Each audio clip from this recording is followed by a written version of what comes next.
Welcome back to another episode of Books Closed. This episode is sponsored by Lucky Supply and River Valley Printing Co. Today we are broadcasting to you from San Jose at State of Grace, and I'm joined here by my new friend Taki. Hello. Thanks for having me. Hey, thanks for inviting me here. This is awesome. I've never been to this shop or this city ever. Well, unless you're a Sharks fan or in the tech industry, yeah, like most people go to San Francisco or Oakland. So thanks for making the trip down. And I'm really hoping that I'm not going to be the victim of one of your spoof things, or maybe I am. I don't know. We'll see. But I did this whole podcast up until now so I can perfectly orchestrate this spoof on you. Like, right. Yeah, I feel like I'm on candid camera. Like they're just here like, ha, we got you, you know?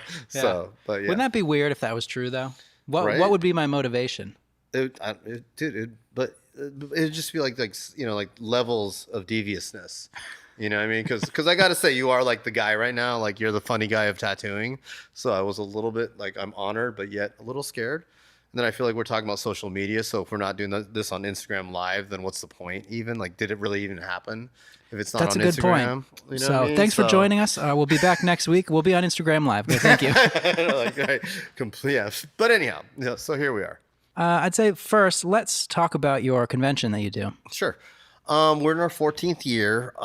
We kind of had a novel concept. And when I say we, I'm talking my partner Roman and I. He's a motorcycle builder. He's tatted up, just like small business owner like myself. We've been friends for 2 decades at least. But he was basically pushing me like, hey, the Bay Area needs to have a good convention. And what I mean by that is like a convention that is actually focused on tattooing. And I know that sounds terribly sarcastic. But really, like I go to a lot of shows and they're fun, but it just feels like it's not about tattooing. It's about the bands or, the cars or the vendors or the sponsors. And that's cool. Like that's fine. Like there's a place for all of that. But through the course of my career, I've been really lucky. Like I've met a lot of the old timers who we consider old timers. And they all talk about like, the Queen Mary, the Rome Zebra Show, where it was just such a cool gathering where tattooers could network and meet each other. And that's what we wanted to create. And so like, our first, obviously there were a lot of hiccups along the way. Like we didn't have a promotion team. We didn't have an event coordinator. We had to learn it as we went. And we certainly made a lot of mistakes. We probably wasted a lot of money. We haven't really made any money. But at the same time, like we've managed to build a reputation that, hey, these guys throw a show that's pro tattooing. Like we're 100% tattooing. We don't have piercing. We have, very few vendors, and the ones we have are really like members of the tattoo community. We do invites. I mean, that's the funny thing is like we'll get these like, I love these like DMs and emails that are like, booth, how much? Or hey, I went to your website. Yo, give me them booths. Yeah, right? And it's just like, oh, I didn't see an application form. Well, yeah, because there isn't one. But we're not trying to be snobs, okay? I mean, that's the thing. Like what we feel though is that we do want to keep a certain quality standard. Because let's face it, right now there's a million tattooers out there.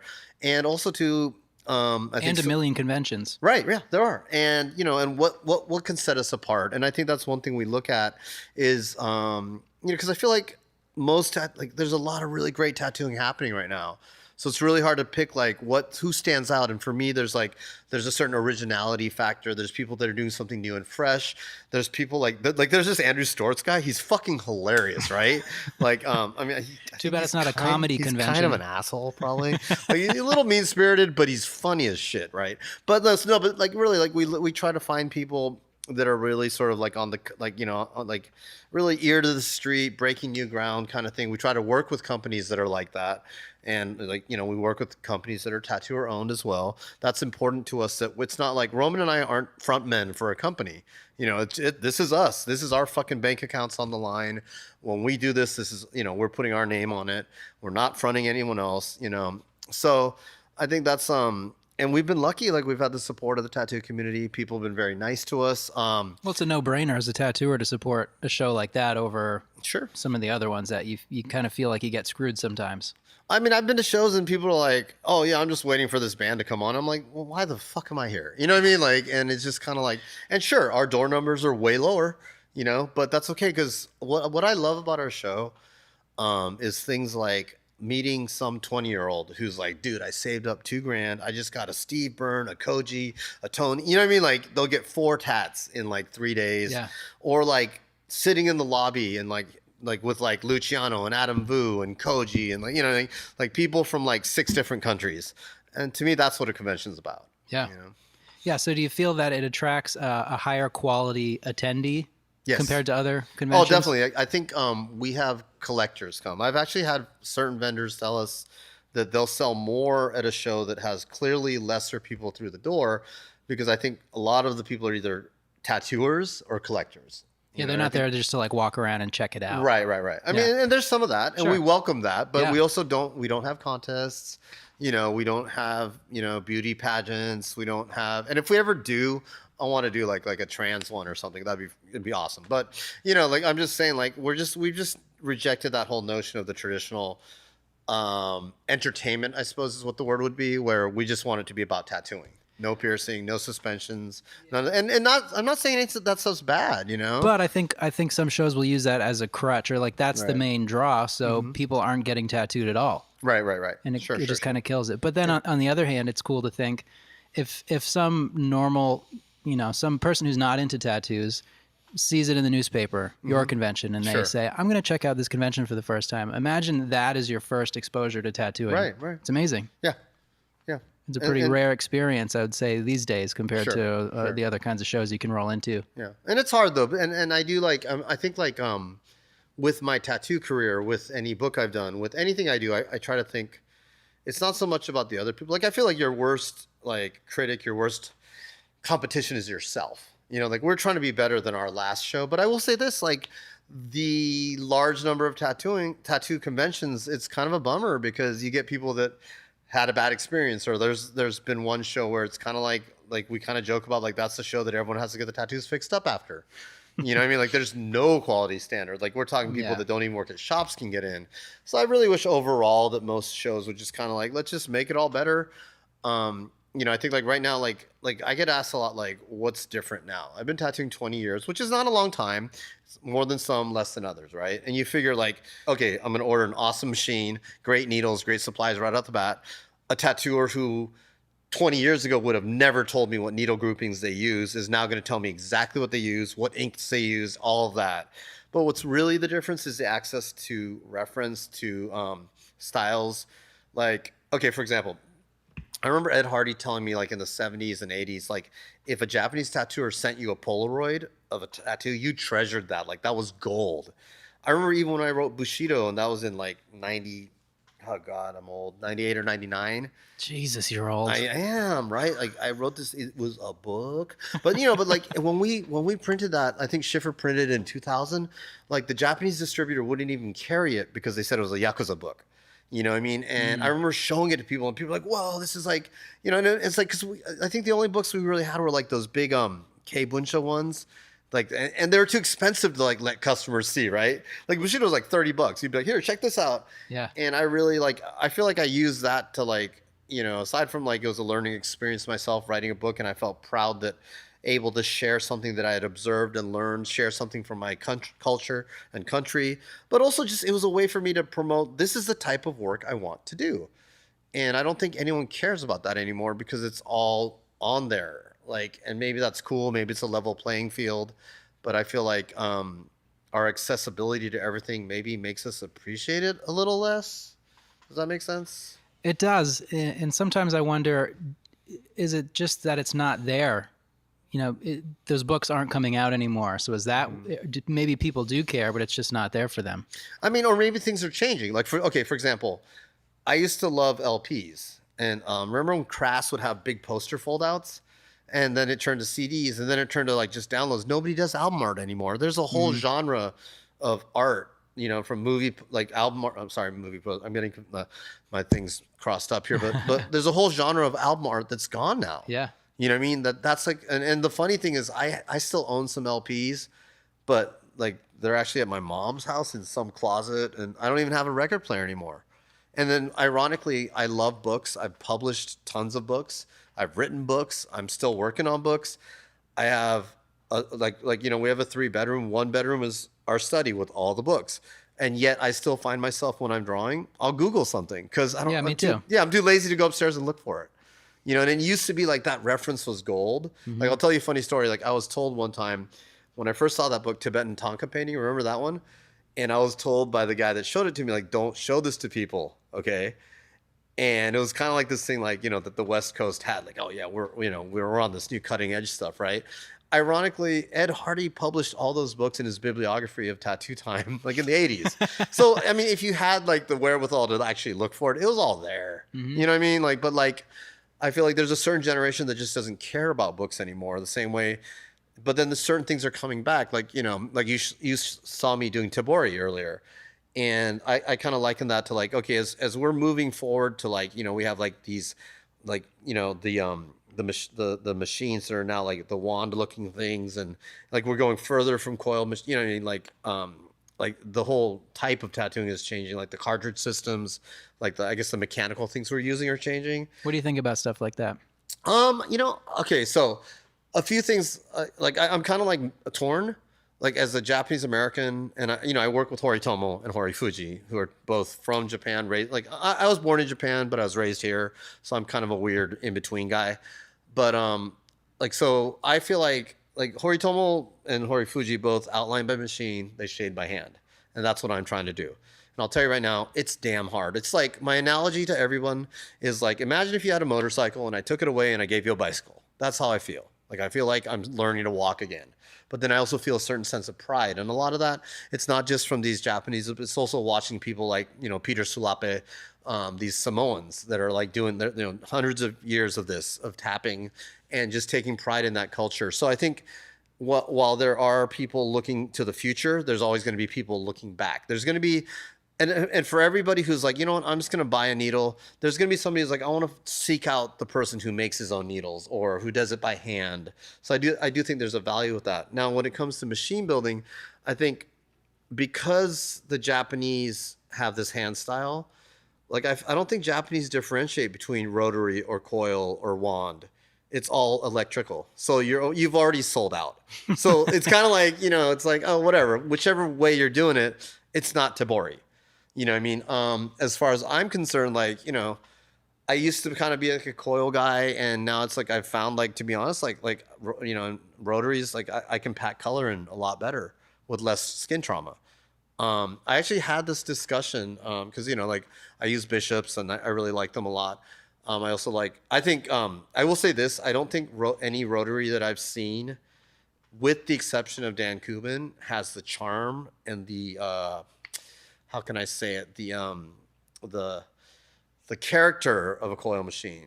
Like I have this, like, you know, like oh, let's see. Like, look, this Tim Hendricks machine is beautiful. Like, I love this thing. I remember when, like, I looked at it, I was like, Tim puts love into it, you know what I mean? And then, like, but, you know, it's kind of like an old classic car, you know? And then I feel like Dan Kubin is kind of like the most innovative guy. Like, his shit's like on a whole nother level. Like, he's like, you can tune it like this. And I'm just like, you're confusing me. I'm too stupid for this. And every time you get a machine, he's already got the next version of it already. Yeah, out. right? It's like an iPhone. You can never stay current with Yeah, his and stuff. he's got like, oh, there's 3 settings here. I'm like, now you're confusing me. I just need one. Like, I can't deal with too how hard. Yeah, like I don't even like, he's one of those people that his brain just is on a different level, you know? But another funny story about him, he showed, well, like the first time he did our convention, like on the Friday he shows up. He's like, hey, did you want to get a machine? I was like, yeah, I'll buy this one. He has like 2 cases of machines, beautiful cases, handmade by Mike Foley. So, of course, not only does he have these amazing machines, he has this guy build a fucking awesome case, carry it in, right? And then he sold out before the convention even opened. And he's like, I'm going to go to the Golden Gate Bridge. Like, I'm like, so you're like, that's awesome, but I need to put a tattooer in your booth now. You know what I mean? Like it was freaking hilarious, but I'm happy for him. Yeah, it's great. But so I had this conversation with Tomo once, and Horitomo, and and I look up to Horitomo a lot. As Japanese, it's ironic because we actually have the same last name, Kitamura, but we're also, we're sworn brothers. And so I look to him for all my like artistic guidance and whatnot. And I asked him one time, like, well, should we be like, should we be outlining by hand? Like, because there are some families that still do that, and that's the old school way, right? And his whole thing was like, well, I can't achieve the detail I want doing that. And I feel like this is the balance. We outline by machine, we shade by hand. And he's like, I guarantee you, And, people can make all the Japanese stereotype jokes you want, but Japanese people love technology, but they manage to mix it with their old traditions, right? Like if you go to Japan, you'll see that the old and the new merged perfectly.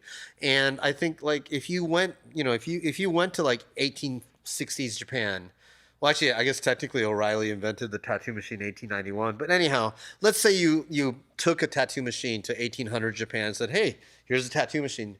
I guarantee you they would have used it. Right. Without a doubt, they would have used it. They would have made it their way. I just had this question because is that rooted in just an enthusiasm for new technology in general, or is it like a practical decision? Both. I think they love new technology, but I think they also love speed and efficiency. But I think they also have a manner of making things their own.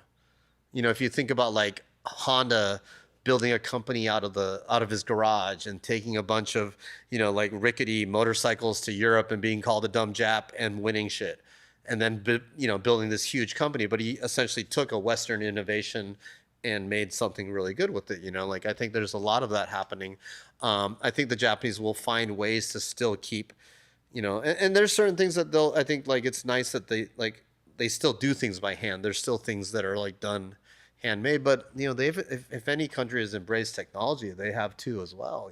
Yeah, definitely. But so we talked about the upcoming because Franco's got a wand coming out that's basically it's similar to that other company that other pen one, and I told him would you use it, and because I told him I've heard they're really convenient, they're really good. On the other hand, it kind of looks like a vape, so I'm torn, and Tom was I'm totally gonna try it. You know what I mean? And so for me, I feel okay, if he's willing to try it, maybe, you know what I mean? Mm-hmm. But I will say this, there is something we joked about this earlier, you walk into a tattoo shop, to me, the two things that made me think of a tattoo shop were that buzzing noise and the smell of green soap. And I swear to God, sometimes you walk in here, it's silent except for the music. And it's just is it a tattoo shop or is it a freaking whatever art studio? What are we now? We're open 11 to 7. We sit here sipping our lattes and we have our consultations. You know what I mean? We're not I just did the Friday. What have you become? I know, right? No, but it's true though. I just did the Friday the 13th one at Oliver's shop. I did the one in June, right? And Deep Ellum is hilarious. That place, what's his face? Philip LaRocca is always posting stories of just drunk people in the streets. You want to talk street shop, they bang them out. You know what I mean? Yeah. And we're very far removed from that.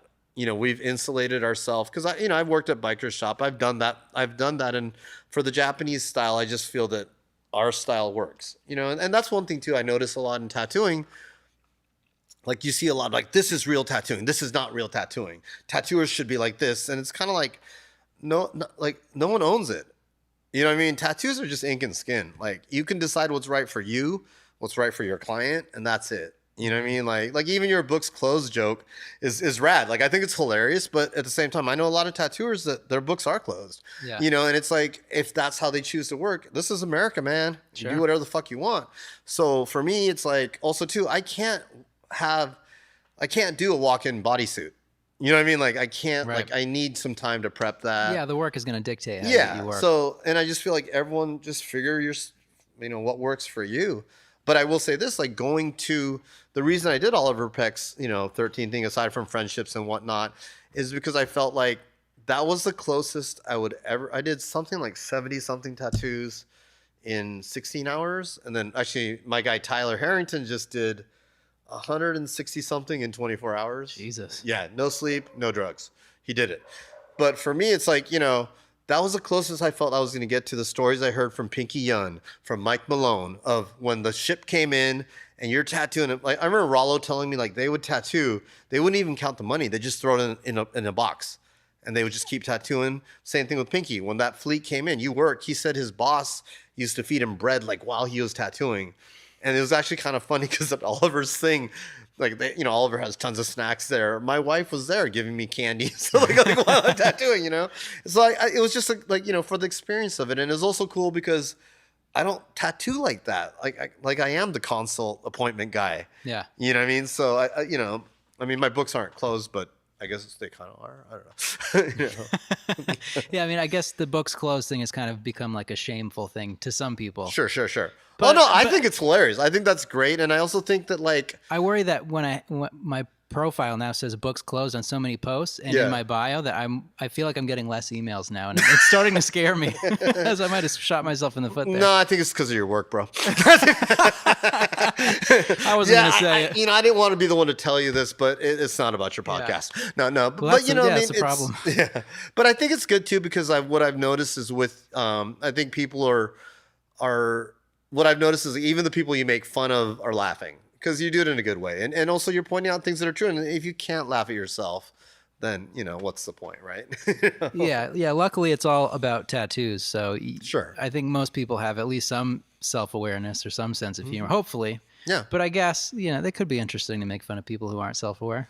Yeah, well, those people aren't going to take it well, you know? Yeah. I mean, even like my joke earlier, too, like you're talking about social media, and here we are doing a podcast, which I feel is like the hip thing to do right now. So, you know, like you can criticize it, but you're kind of riding the same wave at the same time. And yeah, I mean, I'll be honest, like, so I spend maybe an hour in the morning drinking like I'll walk my dog. Well, I have 2 dogs. One of them likes to sleep in. One of them likes to get up, and you know, and this has to do with their ages. But you know, walk the dog, and then I'll go up there and I'll sit there, drink coffee, and I'll do Instagram posts for myself, for my shop, for my convention, and you know, like, and I never know.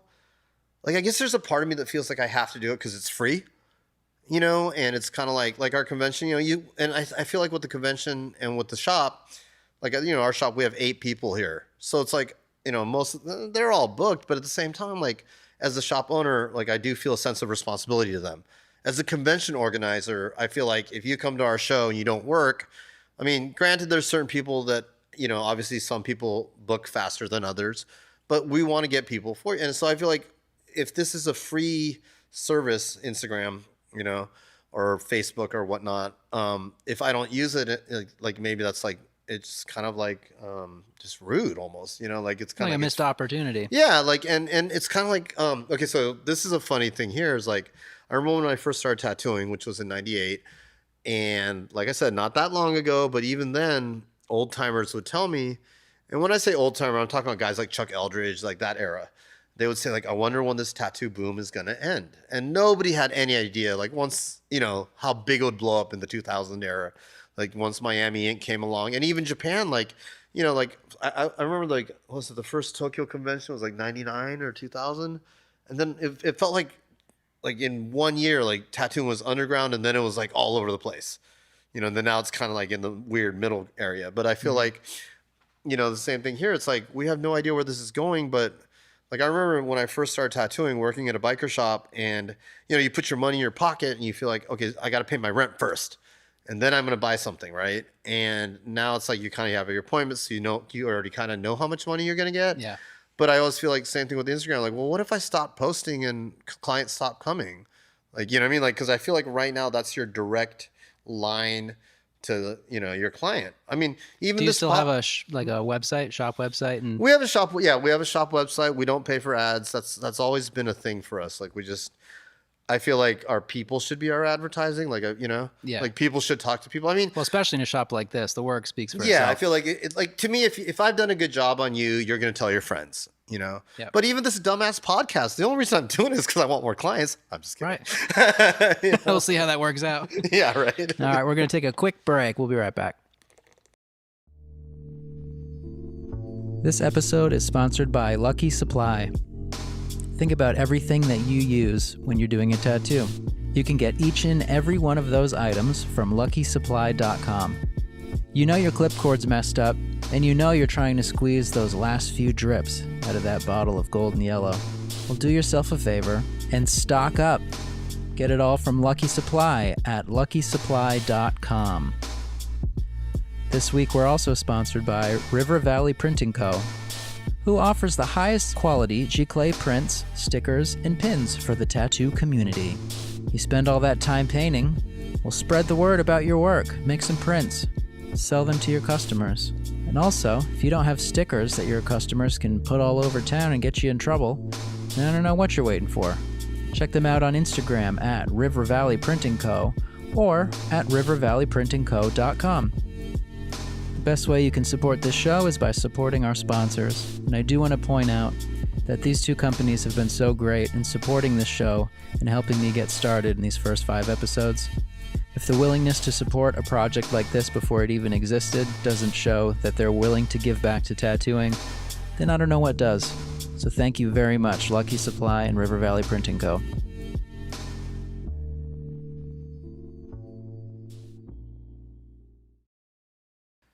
To talk about a tattooing podcast, whether it's this one or one in general, do you think that these newer types of media are good for tattooing? Yeah, in the sense that like it all kind of like it meshes together. Okay.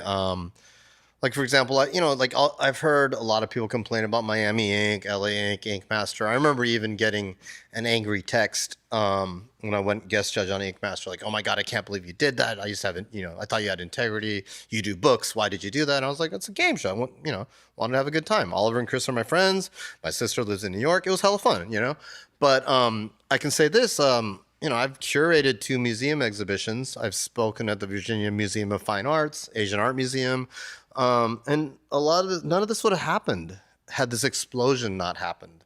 So you take the good with the bad, and I think like even like Ed Hardy talks about the importance of like when Lyle Tuttle did like the Janis Joplin tattoo, like sometimes it is important to be in that public eye. And yes, it does bring bad things. Of course it does, but with that comes good things as well. So I think one thing I'll say about podcasts is like, I feel like I'm always late to technology. Like I missed Friendster. I was late to MySpace. I was late to Facebook. I was late to Instagram. I didn't do Vero because I could tell right immediately that was a scam. And sure enough, it was. But I mean, like, how did people even fall for that crap? Yeah. And it's just like, I was actually really disappointed when I found out like that basically my hunch that it was a bunch of quote unquote influencers. Because right from the beginning, it was like, this is a scam. You can tell, the wording, everything. But I'll say this, like, there's a lot of shop talk. I tattoo 3 people a day. I have 8 people that work here. So this is kind of our social hub. Tattooers and clients, everyone loves podcasts. I know so many people that, I live in the Bay Area. So a lot of people commute to work here. Everyone listens to podcasts. Like I feel like radio's dead. And even like, I'll be honest, like people complain like, oh, the Instagram algorithm changed and now I don't get likes and blah, blah, blah. But I'm getting more likes than I ever did. So I feel like it's more like, I just know like if it's a photo of me doing this, I'm going to get X amount. If it's a tattoo photo, I'm going to get X amount, regardless of what time or the algorithm. So I don't think it really matters that much. But I do know that podcasts are kind of the thing right now. I know that I've never listened to a Joe Rogan podcast, but tons of people, that one and what is it, like This American Life? Those two have been recommended to me by like a lot of people. Yeah. Mm-hmm. So, I mean, I think like, once again, you're on the cutting edge there, bud. But it's true. Like this is the new medium, so whatever it is, it's going to keep going, and like, I think tattooing, like I said earlier, none of us own it, but it's also like, it's like what is it? Like one of those snowballs gaining speed, turning into the huge snowball. And that's what's happening, I think there's some like certain things that I think that are really good about this explosion is like we are seeing some of the best work around, we're seeing a lot of copycat bullshit, but we're also seeing some really original work. Mm-hmm. We are also seeing a lot of companies now owned by tattooers or tattooed people. That's nice, even though, I think I think everyone manufactures in China, but I don't think that's a tattooer issue. I think that's just America in general. Like your laptop right there was made in China. This mic's probably made in China. This everything, Yeah. This shirt, so I mean, that's not, I wouldn't say that that's necessarily like contained to the tattoo community. You almost have to do it to make a profit. And and we'll see where that leads us though. Right. I mean, in the long run, I think that will be detrimental to this country. What did they say? Like Kublai Khan, he was the first one to actually make currency a national item. And now it's like banks. So banks don't see borders. So banks will literally shake hands before wars and say, we'll see you in 5 years and do that kind of thing. So they have their financial interests before their people's interests. But that's a whole nother topic for its, and I think that's kind of, maybe that's too heavy for this podcast. Yeah, we might lose some listeners. I know, right? Here to talk about tats. Right. the thing I've noticed about doing the podcast so far that is interesting is that people really do respect a podcast just as a thing. Like when I first would mention to people, I'm starting a podcast, which to me it's easier for me to produce this than the videos that I had been making. It's way faster, way more streamlined. But for some reason, people just respect it so much more the way that they don't look at like a YouTube video. Because it's kind of like a YouTube video is just like a goofy thing, whereas a podcast, even though the podcast it didn't even exist, they may have never even heard it, but they're like, "Whoa, you have a podcast?" But it's like, yeah, I have 2 mics and 2 people, and I hit record. It's like not really anyone can do it. And I think the whole DIY attitude is the internet kind of creates it. It allows everyone to have their voice and to make things and put it out directly. And that's why we can have tattooer run companies, because marketing is just built into the internet.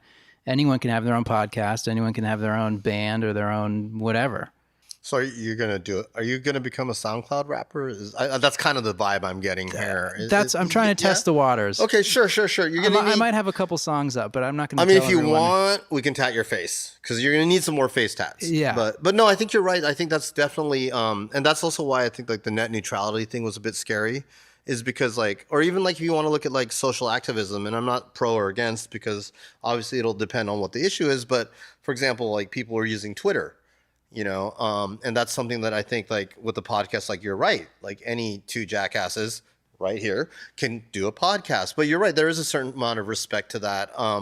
Maybe more so, but I mean, like maybe more so than a YouTube channel, just because like, I mean, there's YouTube channels with like millions of viewers of people just eating pizza. You know what I mean? Like there's really everything I think that's why you want out there, but I think you're right. That for some reason, when it comes to podcasts, it's like, okay, we're going to have 2 people and they're going to speak. So therefore it better be interesting. They better be succinct. They better have thought about it. Maybe that's what it is. But either way, like, I think it's good. I think to put it out there, and I think it's just good to get more voices out there, Yeah.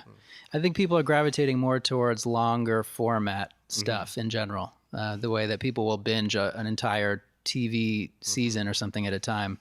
Yeah. I think people are just looking for more stuff. And I even read somewhere that more musicians are putting out albums that they're not even that discriminatory against the tracks that they put. They just want more tracks because that equals more plays, which is all that really matters. Well, for like I revenue said and too, stuff. like in the Bay Area, there's people that live in like say Stockton and drive an hour and a half, 2 hours each way. Yeah. And they'll throw on a podcast, and a lot of them like for example, like if they like you or what you're doing, or if they like someone's voice is soothing, maybe it's easy to drive to, or they're learning something. Like I what is it that the American Life one, like isn't that one like cool stories and like actual cases and stuff like that? So people are actually feeling that you're actually getting some education out of it, possibly something more. But I do believe it has replaced radio in a lot of ways. And it is a little bit more than just like something, and I feel like with YouTube, while there are very many serious channels out there, I do think there's so many kind of fun and hokey ones that maybe it kind of like detracts from that a bit. The only press that YouTube gets is for the bad stuff. Sure, when people do fucked up stuff and they put it out online and everything. So that must be why it's hard to respect it sometimes. And a lot of time it is like 17-year-old people that are just like, talking to a camera. I mean, that's what my YouTube channel is basically. So, yeah, showing everyone your room. Well, your posters. Busted. It's tough on YouTube because I was making more and more videos, and I had bigger ideas, and I was spending more time and spending a lot more money making them, which was fine. But then the views, even though my audience was growing, my views were getting lower and lower and lower.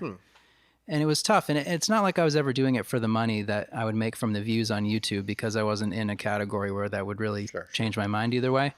But I think that's what kind of pushed me to start doing this. Well, ironically, I actually never even went to your YouTube channel. Who are you again? No, but I actually I just saw the clips on Instagram and I thought they were hilarious. Like I think that one of like the black work one, and I think I sent that to like 5 friends. Like I thought it was fucking hilarious, and a lot of, like that one of the tattooing is boring. Like, dude, I was like laughing out loud. I was running around the shop showing everyone. You know what I mean? Like, so you definitely. But I also like. I think for me, there's only so far Like the other day, my wife was like, "You should make this, account a business account because then people can call you and email you." I was like, "Fuck that." Like, no, I don't like. I don't even check DMs. No, like, I don't want to deal with that.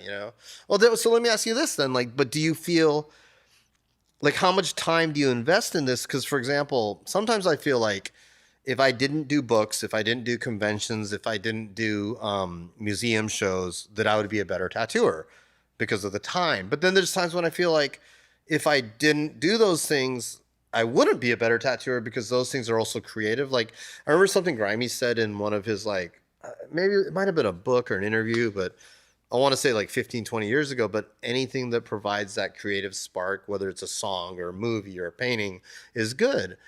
And it kind of like allowed me to be like, yeah, like I could watch a movie even and be like inspired, or I could, something like that. And so I guess I would flip around and ask you this, like, do you think this podcast stuff is either A, good for tattooing, you're sacrificing some tattooing, or making you a better tattooer, or does it just kind of make you more of a cool guy? Because you're not very cool. But or I'm working on like, it. yeah. But what do you think? I think that it definitely has had a positive impact on my tattooing and just everything in general. I mean, on top of just the sense of accomplishment of making a show like this and people actually listen to it. And I've gotten so many cool messages from people saying how much they appreciate it and how it sparked something in them that they're missing. People that don't get to come to a shop like this and talk to someone like you to get that, to get that fix of inspiration and everything.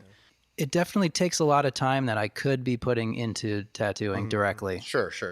But I think I need to have more than one thing going on personally. I feel like I get bored. Yeah. I mean, like, yeah, and obviously you must be the same because of all the other projects that you take on. Or for example, traveling. Like, I think when you go out of your comfort zone, you go somewhere new. I think that's inspiring.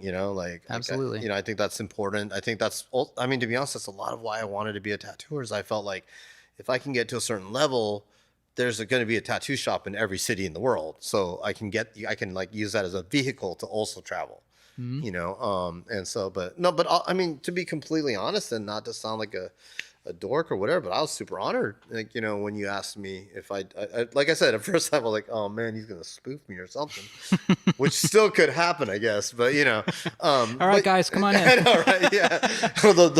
Like all the Gatorade's going to come from the ceiling or something. But no, but you know what I mean? Like, or it'll be the pinkies from the green glide or the seat, all that stuff's going to come down. We're going to grease you down and start spinning you around on the floor. Yeah, do the jelly wrestling.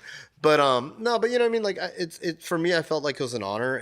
Which is very cool to me that you would be honored by me asking you to be on the show. Okay, well, I mean, we can scratch each other's back and no. Well, I mean that because to me, it's just like I just decided to do this thing, and I've done a handful of episodes, but like it's kind of become a thing, and to me, that I'm very proud of that. Yeah. Well, no, and like you said, I think you're right though. Like right now, there's a mixture of your timing is very good. Podcasts are kind of like the new thing right now. Also, too, like, and I'm not trying to gas you up here, but your skits, like your funny skits. Like, yeah, they're funny, but they showed an acute awareness of what is going on in tattooing. And that's kind of who I want to talk to. Because I'll be honest, like, I don't want to hear about another exhibition with like something about inked this and, oh my God, we're going to break new ground. No, you're not.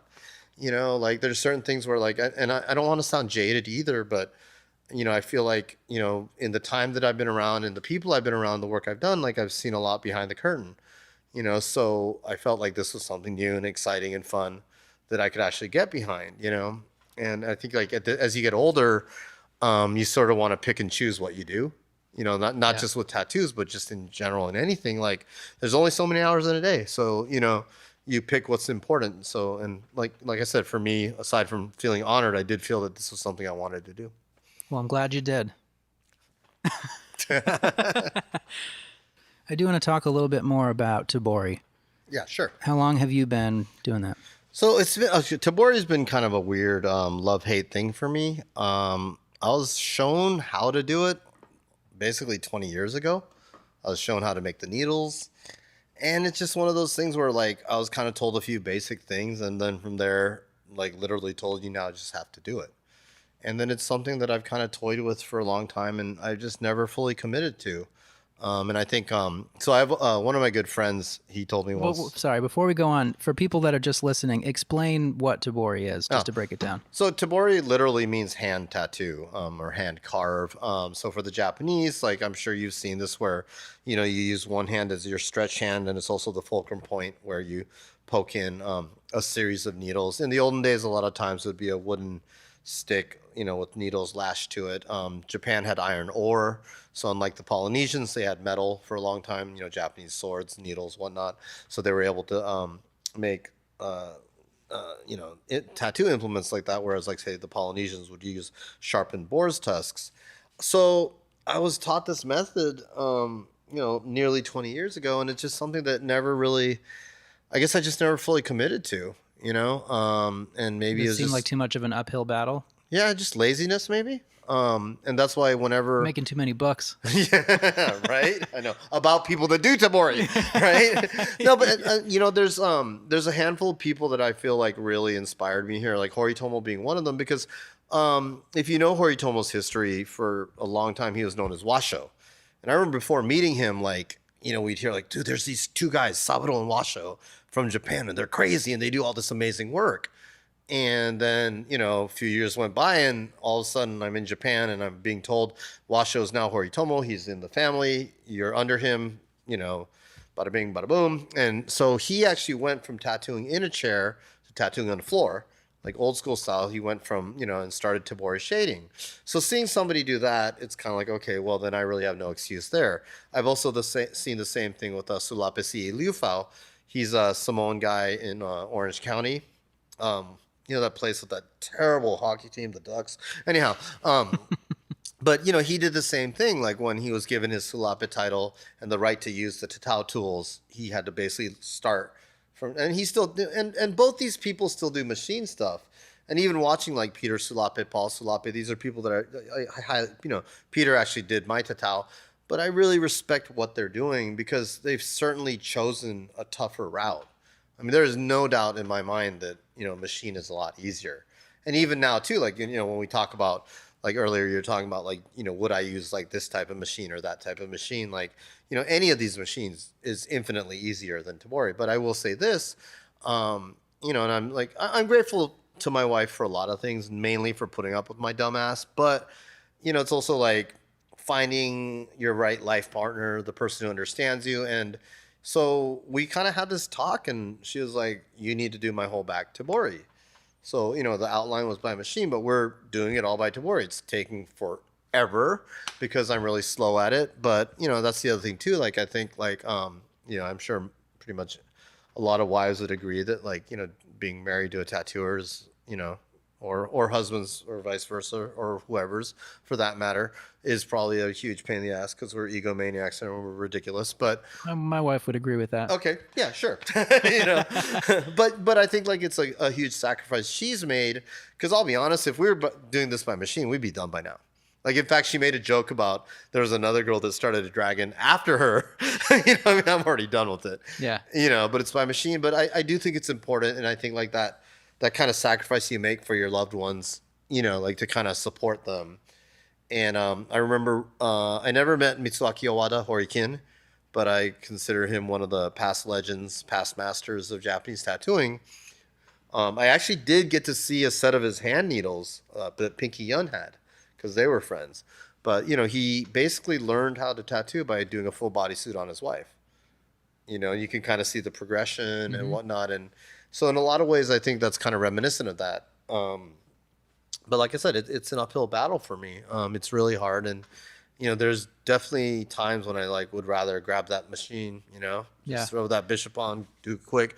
But I will say this, I think, and, I don't know, you saw my wife's back, but I think that green's more solid. It's very right? richly green. Like like there's a richness to Tabori. And I think, like I've heard people say that, like, well, I just want to hand poke the white in, like, and so I think there's definitely, that's like really cool. And then, like I said, there's a feeling of being part of something larger. And I know with the Samoan, is that the main draw to you? Yeah, it's just like the tradition of it. And I think being Japanese American, like I speak Japanese, but I grew up here. You know, I've made frequent trips to Japan, but I've always kind of had like one foot in each country kind of thing. So I think maybe that's part of me kind of like trying to reaffirm that sense of identity for myself. And also just to keep up with these guys in here, you know, like I love this shop because like we all push each other, you know, like, and you know, I'm really lucky to work with such great tattooers. But I feel like that's one point where, like, you know, it's like funny when Horifuji first moved here, he wasn't doing very much Tabori, and all of a sudden I'm looking over, he's doing a bunch. I'm like, oh my god, like I feel like I'm slacking off here, you know. But I do feel there's a certain look. Like I think once you get like a certain skill level, which I don't think I'm there yet, but once you get there, like I feel like it's like a certain richness, a vibrancy that you just can't get with the machine. And I feel the same way about Tatao, you know. And I think one thing that I really respect the Samoans for is that, you know, like when they do contemporary Polynesian, like they use machines, but it's pretty much a rule that if you're going to do the traditional malafia, the traditional malu, it has to be tapped. You know, and I love that. Like, I wish there was a thing in Japanese culture like that. Like, this certain type of tattoo has to be done by Tabori. On another note, what I'd like to say, like, is that it's also really nice to see that Tabori is alive and well. Like, I think looking around, like we're in an era where, you know, there's tons of Tabori artists in Japan, obviously, but there's tons of non-Japanese Tabori artists. You know, I see people in Australia, Europe, all over, and that's great. You know, like I think like you know, I've never been one of those people that have felt that, you know, I feel like when I see non-Japanese people get Japanese tattoos, when I see non-Japanese people do Japanese tattoos, obviously you want them to do them well, you know, but I feel like it's cool. Like, I mean, like, you know, I'm proud of that culture. And I like to see people appreciating it. You know, I think like obviously like you want people to study and learn and all that, but regardless, like, you know, there's a sense of cultural sharing and appreciation, and I think those are really important. So what do you think about the hand poking trend that's going on right Like now? the stick and poke Yeah. kind of thing. I think it's cool. Like, I mean, whatever. Like I said, we don't own it. One thing I will say, like, I mean, there's like, okay, for example, there's like, you know, funny things. Like I remember like we were at like, it was like a tattoo paradise. Sorry, Matt. I feel like a dick right now. Like maybe it was like an anniversary party or something. But for whatever reason, we're all in DC. And I remember like Marco Hernandez stuck a needle in the end of a pencil on the eraser part, and he was like doing little hand poke tats on like this Capitol steps. I remember there was like a really douchey Secret Service agent on a bicycle that like jumped the steps and wanted us to be impressed. It was it was like seriously like something out of Napoleon Dynamite. You're like, really, dude? Okay. I got another cool ass story. Like, cause we've all done these party tats, right? Like, but it was never like an art form. Like, it was like more just like us messing around. Yeah. Another cool story is like, so about this Friday the 13th thing, Philip LaRocca did an 8-hour shift in Texas, then got on a plane to go to LA to True Tattoo to do another 8-hour shift. And I'll probably get him in trouble with the FAA here and whatever. Then he'll, you know, his house will get raided right now. But he hand poked the little 13 like by himself in the bathroom. But as far as like you know, like stylistically, like the quote unquote stick and poke artists, that's great. I think it's fine. What I don't like, okay, and I'm not saying that they're doing this, but I don't want to see that put in with like the Samoan thousands of years of traditions of Tatao or the Japanese 300-year tradition of Tabori. I feel like they're different animals. And even Tabori and Tatao are different, although I will say this, like I remember doing the Florence convention in, I believe it was in 99, and they had all the Samoans and Japanese in one area because they were all on the floor. But I felt there was like some sort of like kinship there. Like maybe Pacific roots, maybe people of color, maybe whatever, I don't know, considered foreign or whatever it was. But I also feel like there's because anytime I see somebody doing Tabori or Tatao, I feel like that person is going the extra mile. Like they're not taking the easy route. And the reason they're doing it is cultural. Maybe they're doing it for more clients. Because like, you know, I've seen some people that basically put costumes on for conventions where it's kind of like, you don't dress like that normally. You know what I mean? Don't be all ethnic today and then, you know, whatever. But I feel like if you're going to take the time to do that, then you're doing it for a reason.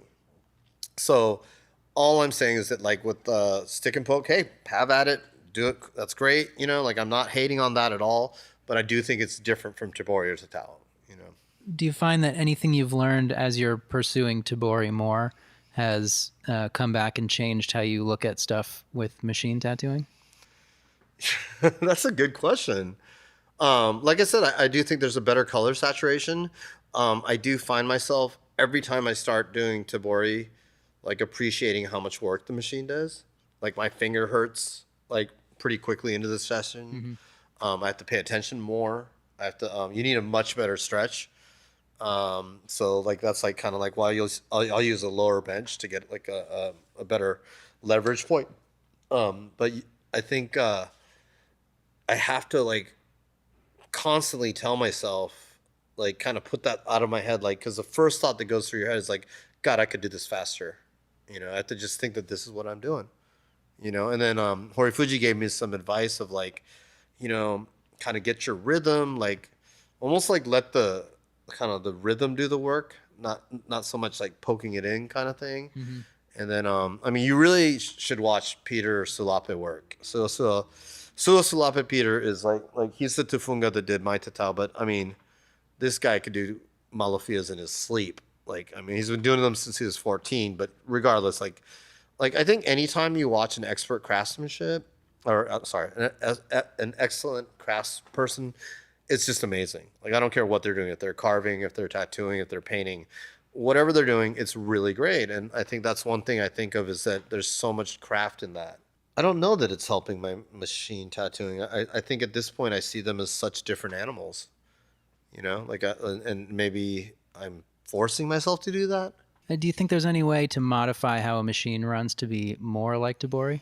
Slowing it down or changing the... No. I mean, the amount of hits per second is so different. Yeah, like I don't think there, and I don't think there'd be a point. Right. Yeah, because the whole point is to not use the machine. Mm-hmm. You know what I mean? And that's what I mean. Like, I don't like, I think like the whole idea is to kind of like do it differently. So, yeah. I've always looked at Japanese tattooing as a very scholarly thing and something of like a refined taste almost. Do you see it that way? Like it's kind of up on a higher pedestal of... I think, okay. I think that it's like anything where it really depends on your perspective. I think one of the reasons why we put Japanese tattooing on a pedestal is just like the sheer like volume of work, like, a bodysuit compared to like a 1-point heart on your arm kind of thing. And I'm not saying one is better than the other, but you're looking at 2 hours versus 100 hours. And also too, like, I think it's fair to say, and I've written this before, that Ed Hardy single-handedly introduced Japanese tattooing to the West. Obviously, other people had written about it, but he's the one that really brought it here. Like, he wrote the books, he gave the seminars, like he really did it. On another note, like, I had the honor of, and rest in peace, Doc Forrest, but I did interview him. And, when he actually went to Japan in 1973, the same year that Ed got tattooed by Horihide, he got his back done by Horihide as well. And he would tell me, he was obsessed with Japanese tattooing. And he would, a lot of his Swedish friends would be like, well, why aren't you doing Viking stuff? He's like, well, that's because what I grew up with. It's like, it's what I know. Like, this is more interesting. And he wasn't saying it in like a weird, like perverted, fetish, exotic kind of way. He was just saying like, this is different from what I know. I'm constantly told by like people like, oh, Japanese tattooing is great because it has meaning. Everything has meaning. And sometimes that's been lost in American tattooing. I think there was a time with Navy tattooing where, oh, you cross the equator, you get this. Oh, you did 5,000 miles, you get this. Oh, you get the pig, the rooster. Like everything had a meaning. Whereas now I think a lot of it's just art. But also too, don't romanticize it. Because it's not like every Japanese client has studied and knows what god they have on their back and why. Some of them just want to look tough. Some of them have no clue what they're getting. I remember Ed, what was it, in Tattoo Time? Or he wrote something about when he first went to Japan, he was like so stoked. He's like, I'm here, I'm tattooing these Japanese guys. Like, it's going to be like, everyone here is going to be super educated. And they were pretty much like, you're American? Can you get us guns? You know what I mean? So like, I think everyone has a romanticized notion. And for me, like on one hand, I get people that are like, oh, I can't deal with all these rules and this and that. And it's almost like tiresome, like Japanese tattooing. And then I'll get clients that are like, oh my God, that's so cool. So this means this. And if we add this and da da da da da, and I think like it's almost like they're learning something along the way, almost like a scavenger hunt of information. What I have noticed is when you can explain yourself and tell them why something is a certain way, people really enjoy that.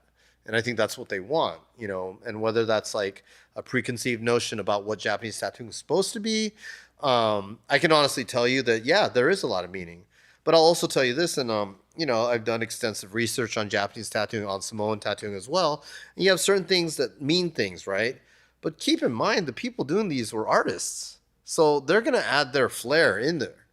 I remember Horitomo busted open. It's too long of a story to get into, but he had basically figured out that there's a certain story where they use a maple leaf, and it should have been a spring flower, but and the tradition changed, and he's pretty sure it's because they didn't have the colors available. Like back then, there was just red, black, and red. Mm-hmm. So they basically changed it to fit that. And then, if you do something, whether it's right or wrong, you do it for a few hundred years. It's a tradition. Right. You know what I mean? So sometimes wrong is right. So I think that's one thing that we all find really interesting. And like, and that's, for me, like, I think working with Horitomo is amazing. I've had the pleasure of actually, aside from like talking to him about a lot of stuff, I've also helped translate for certain books and publications and whatnot, and just hearing him explain things, and like he takes it further than anyone I've ever met. Like like the explanation of why these things happen and how he places things, and like I'm constantly in awe of that. And I think a lot of people that get into it too. Also, for a lot of my clients, like I think they like to be able to to know a bit more. Like, it's not just like, oh, this thing looks tough, but it actually represents this, a certain something. Sometimes I'll get people to come in and they'll just be like, well, this is my theme. And then I'll give them an idea, and we'll go from there. Or sometimes they have something more specific. And then there's times too where I've gone to a point where, I won't do something if I don't think it's going to be correct. Like, I'll be like, I'm sorry, but those two things conflict, or that wouldn't have happened historically, so I can't do that. And I think, there's a certain part of it where it's like, I don't think in tattooing the customer's always right is always correct. Like, I think the worst tattoo is one the client doesn't like, but I think there's also, your artistic freedom, your ideas. So if it's something that I just goes against my principles of Japanese tattooing, I'll decline the tattoo. I mean, it's not like we're in an era where we're not the only shop in town. There's 8 million tattooers out there. You know what I mean? Like, it's kind of like, if you want something, someone will do it. Right. And I have my certain thing, and I've specialized and I've studied. I basically devoted my life to a certain type of tattooing, so I'm not going to do it incorrectly, at least to the best of my knowledge. Yeah. And I see it in the street shop setting where people sometimes value the meaning behind their tattoo more than even what it looks like at all. Mm-hmm. So I think that Japanese imagery and all the history behind it and the stories and everything can give that to people who wouldn't find it on their own. Like, you can almost talk them into that, because then they feel like it gives them purpose, or it validates their choice of getting it. Yeah. Which I think is cool. And a lot of other stuff doesn't really have that the same way. Mm-hmm. Sure. Although one thing I will say is, like, oh my God, the Wikipedia generation, like, there's just like, there's a lot of really good information on the internet, but there's also a lot of erroneous information on the internet. So, although but we do appreciate people making effort, trying to learn things out there. But it's just sometimes like people come in with stuff you're like, I don't know if I agree with this. Yeah.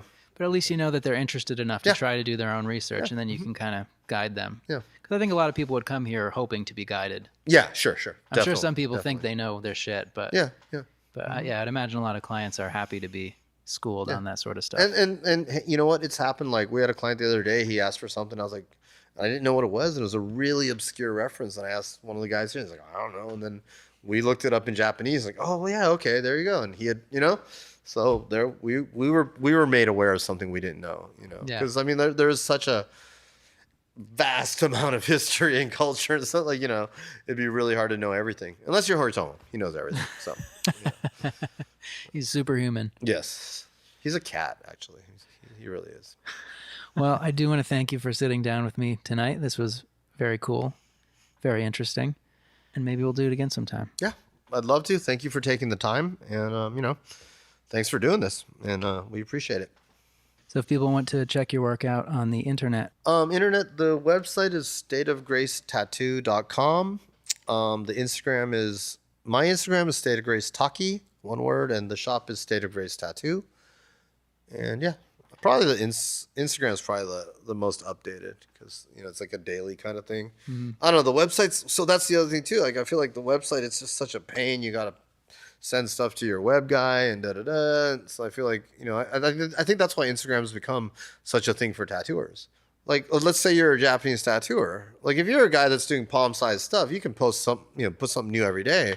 But for me, I'm going to finish a back piece. It's not, you know, it's few and far between. yeah. So for me, Instagram's nice because I can post something in progress, and I don't feel quite like it has to be like this finished shot, you know? And that, you know, I can post when I'm eating, which is really important. I mean, that's super important. You know? So. I think it's cool to follow people who do big work because you kind of get you start recognizing, you know, if you're doing a few backs, Sure. to see it and to kind of be part of the journey. Yeah. It's funny too because you'll get like I had one where some people are like, oh my god, that was fast. Like they're actually following the progression, and that's kind of cool too. Yeah, it's cool to know that people are paying attention enough that they're following it and recognizing it like that. Definitely. All right, let's get the fuck out of here. Let's do this. All right. Thank you.